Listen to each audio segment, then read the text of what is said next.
Sorry, on the issue of budget naman, since parang final na sa House part ng 733 million, what would that mean for the OVP satellite offices?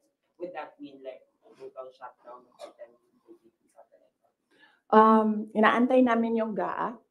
So, pag nandyan na yung General Appropriations Act, alam na namin kung ano, ilan. And then meron na kaming mga options ngayon. Unfortunately, hindi namin siya ma-finalize kasi yung mga options namin kasi hindi namin talaga nakikita kung ano yung nasa batas. Hindi pa kasi batas yung GAB. So, antayin namin, pag nakita na namin kung ano yung numbers, then pipiliin na namin anong options para sa Office of the Vice President. But rest assured,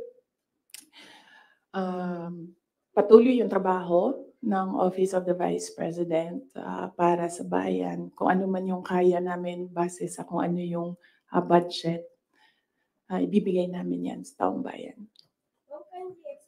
Last question, please. Good government committee hearing. Lawmakers were questioning po about the 16 million pesos po na dinasta ng OVP, pati po ng confidential funds in 2022 po, na nagasta 11 days para daw sa rental ng safe houses. One lawmaker even asked po na yung 5 million naman po na nagastos ng 2023 sa third quarter po ng OVP confidential funds, nagastos lang po sa loob lamang, sa loob ng 79 days. So parang nakakapagtaka rin daw po sila na bakit yung 16 million pesos nagastos po sa loob lamang ng 11 days.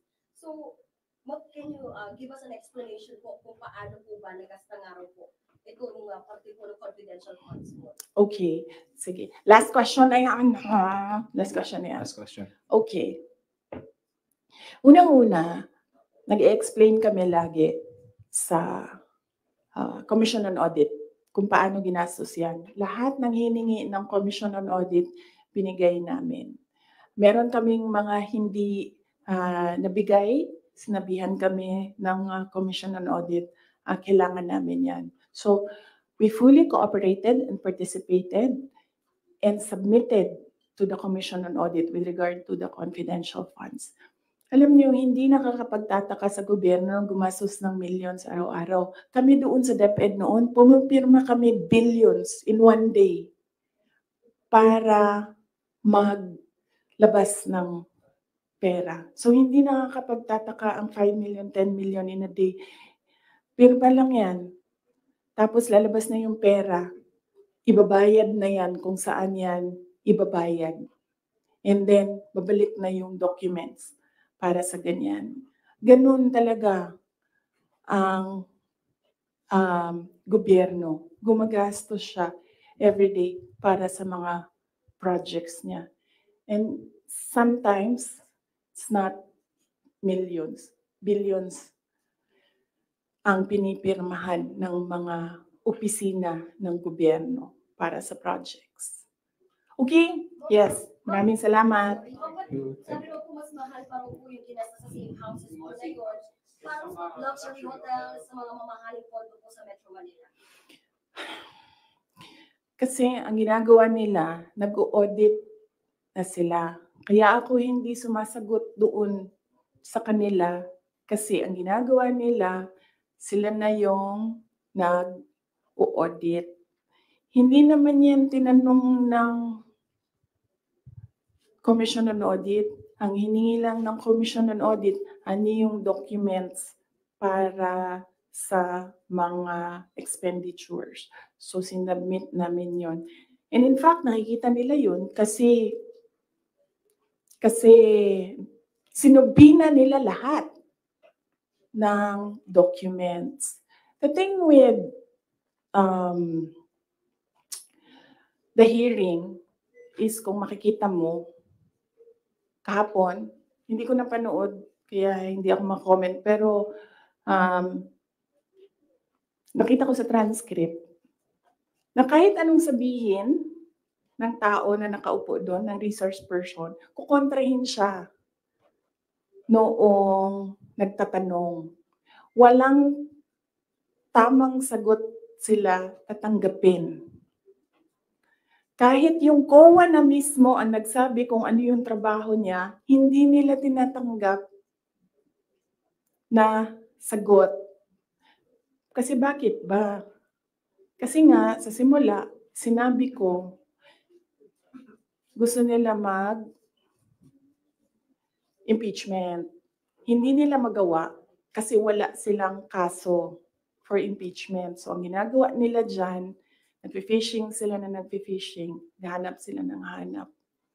Alam nyo, before ako umupo, alam ko, impeachable officer ako. So, binasa ko yan. Ano ang impeachment? What are impeachable offenses? Ano ang pwedeng gawin mo na ma-impeach ka? Binasa ko yan lahat. Si BBM, sabihin ko sa inyo, may listahan ako ng 5 bagay na impeachable offense niya. Pero sa tingin niyo, papasa dyan sa House? Of course, hindi. Diba?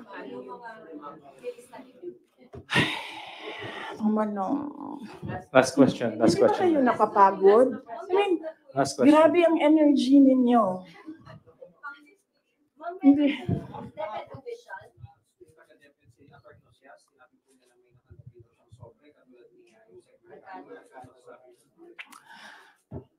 Yung envelope na yan,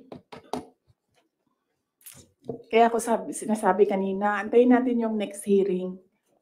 Kasi hindi pa siya enough eh. Ang gusto nila kasing palabasin sa mga tao, yung envelope na yan, yung pera na yan, galing sa confidential funds. Yan yung gusto nilang i-portray sa public. Para yung perception ng tao, hindi talaga ginamit para sa ano. Pero kasi, para sa akin, kulang pa siya. So, inaantay ko yung next hearing. Bago ko pag-usapan yung envelope na yan, kasi kasama yan dun sa triangle. Yes. No. Hindi yan sagot sa tanong mo. No, I will not answer questions anymore. Yes. Marian. Thank you. Thank you. Thank you. Meron ba pinasang certification ng DepEd na galing sa mga soldiers na pinapalabas na yun sa youth leadership Hindi ginamit ang confidential funds sa AFP. Hindi din siya ginamit sa YLS. Ginamit siya supporting information doon sa mga areas kung saan may nakuha na reports na at risk ang mga bata. Walang binigay na CF sa AFP. Walang binigay na CF sa YLS. Yung YLS lang ang tinanong. Sinabi namin, ito yung areas at risk. Sabi na yung AFP, okay, gawa namin ng paraan. Based on information we gathered doon sa baba. Antayin natin yung next hearing. Antayin natin kung ano yung sabihin doon. Tapos isa-isahin natin siya. Okay. Yes.